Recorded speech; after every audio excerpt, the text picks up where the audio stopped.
आज अर्थसंकल्पाकडे सगळ्यांचं लक्ष आहे आणि मुळात अर्थसंकल्प 11 खऱ्या अर्थानं अजित पवार हे सादर करणार आहेत। अमोल सर, खूप खूप स्वागत आहे। एकंदर हा रेकॉर्डच आहे की ते 11दा सादर करणार आहेत। किती आनंद तुम्हाला होतो? हे छत्रपती शिवाजी महाराजांच्या मनातली जी काही महाराष्ट्राची निर्मिती आहे ते निर्माण करण्याचा प्रयत्न, आणि मला असं वाटतं 11व्यांदा अर्थसंकल्प, दिस इज बिग विक्ट्री।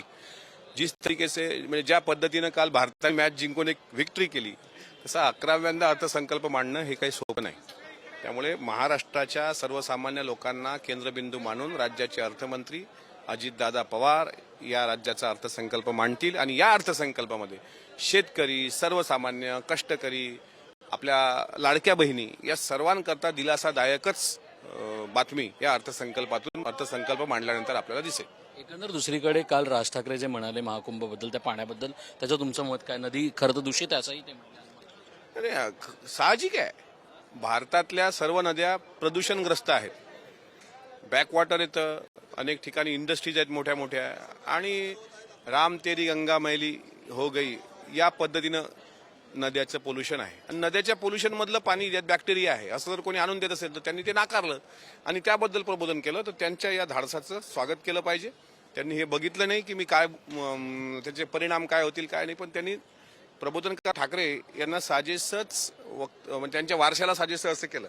नाही तर एकीकडे पवार साहेबांचा वारसा सांगायचा, मी पवार साहेबांचा नातू आहे, आणि नातू कुठे चाललाय तर कुंभमेळ्यात आंघोळ करायला। पण त्यांनी असं सांगितलं की मी फिल्टर करून वगैरे सगळ्यांना वाटतं। मेंदू फिल्टर कर म्हणा आपला अगोदर, मेंदूमध्ये जे किडे आहेत ना ते फिल्टर कर, मग आंघोळ। अरे देखो, काशी जाओ तीरथ जाओ चाहे जाओ गया, कबीर कहे कमाल को सबसे बड़ी दया। और रविदास भी यही कहते हैं, मन चंगा तो कटौती में गंगा। अरे याच्या मनातच जातीभेद, जाती द्वेष आणि सळके विचार असतील, त्या माणसांनी गंगेच्या पावित्र्याबद्दल बोलू नये।